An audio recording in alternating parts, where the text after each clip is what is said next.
చంద్రబాబు నాయుడు గారి కొడుకు నారా లోకేష్ గారు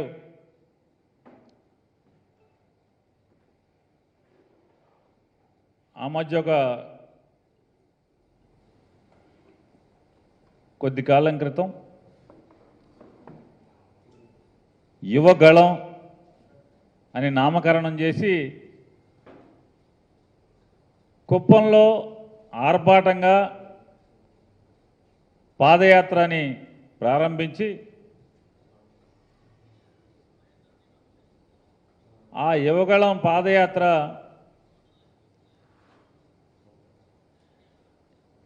ఏంటి ఆ పాదయాత్ర అంటే సాధారణంగా పాదయాత్ర అంటే ప్రతి ఊరు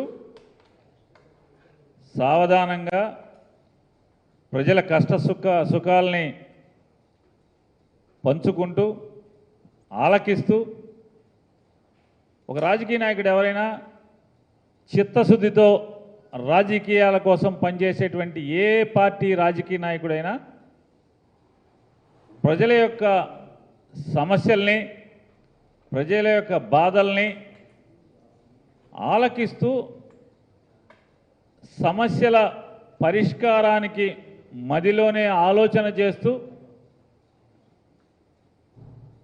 ప్రజల్లో మమేకం అవుతూ ముందుకు సాగుతుంటారు.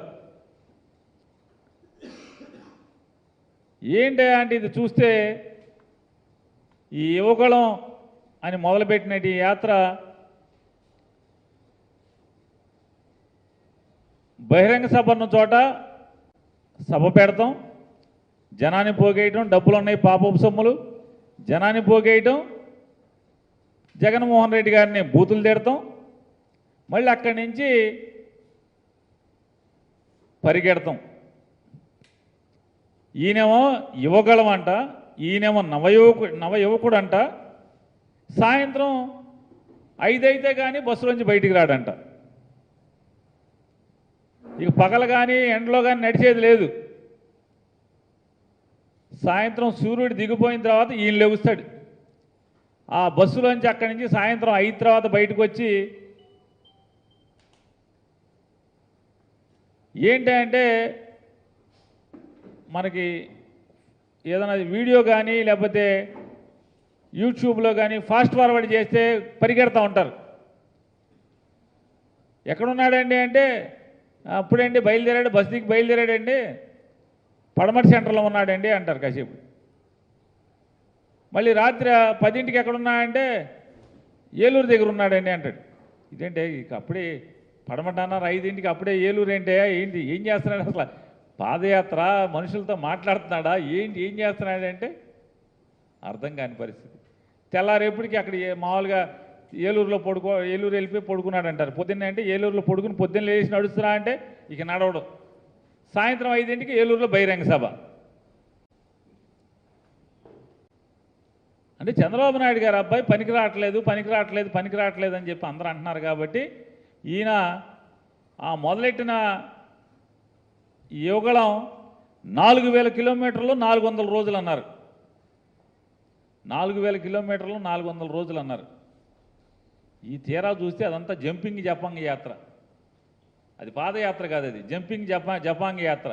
ఇక్కడ ఉంటాడు, ఎక్కడి నుంచి అక్కడ ఉంటాడు, అక్కడి నుంచి అక్కడ ఉంటాడు, ఉరుక్కుంటా పరుగు. మనకు అర్థం కాదు ఏంటంటే ఇక్కడున్నాడు, సాయంత్రం చీకటి పడేప్పుడు ఇక్కడున్నాడు, మళ్ళీ పొద్దున్న లేచేప్పటికంటే ఆ ఊళ్ళో ఉన్నాడు అనే పరిస్థితి.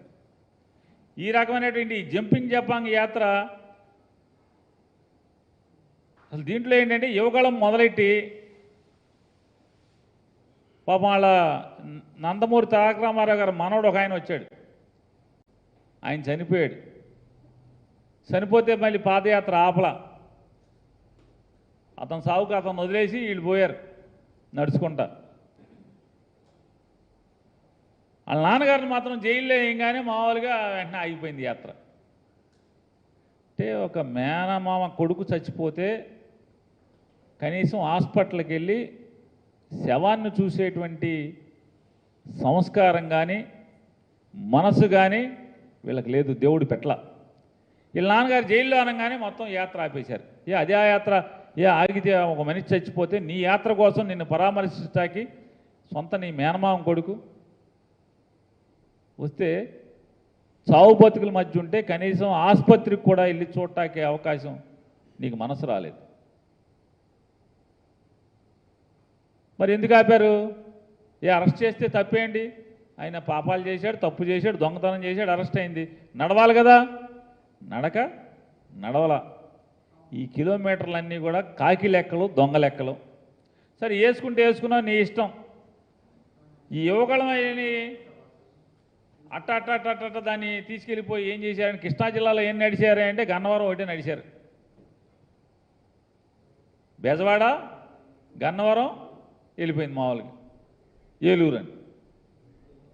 ఏమండి, అక్కడి నుంచి అటు తెలిస్తే ఏంటంటే అదుగో ఏంటి అక్కడున్నాడు అక్కడంటే అసలు అర్థం కావట్లా. ఏ ఊరు, ఏ జిల్లాలు టపా జిల్లాలు దాటేటంటే మొక్కుబడి యాత్ర, రాజకీయ లబ్ధి కోసం యాత్ర, జంపింగ్ జపాంగ్ యాత్ర ఇది. ఎందుకంటే జంపులు చేసుకుంటూ వెళ్ళిపోవటమే. కుప్పం నుంచి ఇచ్చాపురం అని చెప్పారు, గాజువాకతో మూత వేశారు. గాజువాకతో మూత వేసి ముగింపు సాగ ఎక్కడ అంటే భోగాపురం అంట. ఇదేంటి గాజువాకతో మూత ఏంటి? భోగాపురంలో సభ ఏంటి? ఏంటైపోయిందంటే యువకులం కాదంట, అది నవశకం అంట. మొదలెట్టినప్పుడేమో యువకులం, మూసిందేమో నవశకం అంట. మధ్యలో జంపింగ్ జపాంగ్ మధ్యలో. అక్కడ మాట్లాడతాడు పాపం ఈ ఎర్ర పుస్తకం ఆయన. సినిమా బ్లాక్ బస్టర్, సినిమా అంటే బ్లాక్ బస్టర్ అంటే ఇదేమో ఈ సినిమా తీశాడంట. కుప్పం నుంచి గాజువాక్కి జంపింగ్ జపాంగ్ యాత్ర చేసి అదేమో ఆ సినిమా బ్లాక్ బస్టర్ అంట. 100కు 100% అది అట్టర్ ఫ్లాప్ సినిమా. వెనకటికి ఒక సినిమా మామూలు పెద్ద సినిమా హీరోలు ఆడిచ్చేవాళ్ళు, రిలీజ్ అవ్వగానే వారం రోజులకు 10 రోజులకి సినిమా లేచిపోగానే 50వ రోజుకి మళ్ళీ ఆ సినిమా ఎక్కడో అక్కడ సినిమాల్లో పెట్టేవాళ్ళు, ఒకరోజు ఆడిచ్చేవాళ్ళు. మళ్ళీ 100వ రోజుకి అన్ని సినిమాల్లో పెట్టి 100 రోజులు పూర్తి చేసిందని చెప్పేవాళ్ళు. వెంటనే 100వ రోజు ఫంక్షన్ చేసేవాళ్ళు. అటువంటి ఫంక్షన్కి దీనికి, ఆ సినిమా ఫంక్షన్కి దీనికి ఏం తేడా కనపట్లేదు. ఏం సాధించారా అంటే లోకేష్ ఏం సాధించాడు? తెలుగుదేశం పార్టీ ఏం సాధించింది ఈ యువకులం నవశకం జంపింగ్ జపాంగ్ యాత్రతో అంటే?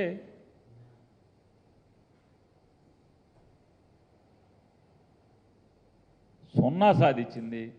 ఒక అట్టర్ ఫ్లాప్, చంద్రబాబు నాయుడు పాపపు సొమ్ముతో ఒక అట్టర్ ఫ్లాప్ సినిమా తీయటం జరిగింది. చాలామంది సినిమా పెద్ద హీరోలు, పెద్ద నటులు, పెద్ద ప్రొడ్యూసర్లు పిల్లలు కూడా ఇట్లాగే సినిమా తీసి మామూలుగా ఇంట్లో డబ్బులన్నీ అవజేస్తుంటారు. అట్లాగే చంద్రబాబు నాయుడు దగ్గర ఉన్నటువంటి పాపపు సొమ్ము అవజేసి ఈ అట్టర్ ఫ్లాప్ సినిమా ఒకటి లోకేష్ గారు తీసి దానికి మళ్ళీ ఈ అట్టర్ ఫ్లాప్ సినిమాకి పవన్ కళ్యాణ్, బాలకృష్ణ వీళ్ళు పెట్టి ఇదో పెద్ద సినిమా అంటారు. ఆ పవన్ కళ్యాణ్ రావటాకేమో మామూలుగా వెళ్ళి బతిమాలి బేరమాటి తెచ్చుకోవాల్సిన పరిస్థితి. చంద్రబాబు నాయుడు ఇంటికి వెళ్ళి బేరమాడి తెచ్చుకోవాల్సినటువంటి పరిస్థితి. ఈ పరిస్థితులు ఉంటే వాళ్ళు చెప్తారు, చంద్రబాబు నాయుడు అంట కష్టాల్లో ఉంటే పవన్ కళ్యాణ్ అండగా ఉన్నాడేమో లోకేష్ అంటాడు. పవన్ కళ్యాణ్ అంటాడు టీడీపీ బలహీనపడింది, టీడీపీ కష్టాల్లో ఉంది, అందుకోసం మనం అండగా ఉండాలని చెప్పాము పవన్ కళ్యాణ్ చెప్తాడు. ఏంటి కష్టాలు? ఏం కష్టాల్లో ఉంది టీడీపీ? ఏం కష్టాల్లో ఉంది? మొన్న అంటే చంద్రబాబు నాయుడు అరెస్ట్ అయ్యాడు, దొంగతనం చేసి అరెస్ట్ అయ్యాడు. 2022 మార్చిలో ఏం కష్టాల్లో ఉంది చంద్రబాబు నాయుడు? ఏం ఇబ్బందుల్లో ఉన్నాడు? అప్పుడేం జైలుకి వెళ్ళలేదే. మరి ఇప్పటం సభలో నేను చంద్రబాబుతో వెళ్ళిపోతాం ఖాయమని చెప్పాను, ఎలా ఎందుకు చెప్పాడు పవన్ కళ్యాణ్ గారు? సో ఇదంతా ప్యాకేజీ వ్యవహారాలు, బేరాలు ఆడుకోవటం. ఏతావాత ఏంటి అంటే పవన్ కళ్యాణ్ గారు వెనకటికి ఆవు కథ ఒకటి చెప్తారు. ఆడికి తెలిసింది ఏంటంటే ఆవు గురించి ఒకటి తెలుసు. బాగా మొత్తు విద్యార్థి ఒకడికి పిల్లోడికి ఆడికి ఏం చెప్పమన్నా సరే కుర్చీ గురించి వ్యాసం చెప్పరా అంటే ఆ కుర్చీకి 4 కాళ్ళు ఉంటాయి, ఆ 4 కాళ్ళ కుర్చీలో ఆవు కూర్చుని ఉంది, ఆవుకి 2 కొమ్ములు ఉన్నాయి, తోక ఉంది, తెల్లగా ఉంటుంది ఆవుకు 4 కాళ్ళు ఉన్నాయి, ఆవు ఇట్లా ఉంటుంది అట్లా ఉంటుంది అని చెప్పి అంటే ఇది తెలిసింది ఆవు. నువ్వేది చెప్పన్నా చెట్టు గురించి చెప్పమంటే ఆ చెట్టు ఇక్కడ ఉంది బయట, ఆ చెట్టు ఆకులు తింటా ఆవు ఉంది చెట్టు కింద, ఆవుకు 2 కొమ్ములు ఉంటే మళ్ళీ ఆవు కథ.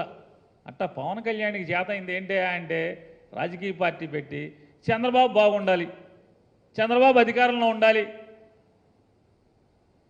చంద్రబాబు అధికారంలో లేకపోతేనేమో కలిసిపోయి చంద్రబాబు కోటేంటి అంటాడు. చంద్రబాబు అధికారంలో ఉంటే WWF లాలూచి కుస్తీ, చంద్రబాబును పడేసేయండి నా కోటేసేయండి అంటాడు. ఎందుకంటే జగన్ కోటేసేస్తారేమో, చంద్రబాబు వ్యతిరేక కోట అంతా జగన్కి వేసేస్తారేమో, నాకేసేయండి అంటాడు. నేనొక నిజం, జరిగే యథార్థాల అగ్ని పర్వతం, జననం మరణం మధ్య జరిగే నాటకానికి నేనే సాక్షిని, సగటు మానవుని గొంతుక నేను. మీ అందరి కోసం ప్రతి గడియ పనిచేస్తూ గళం వినిపించే G9 న్యూస్.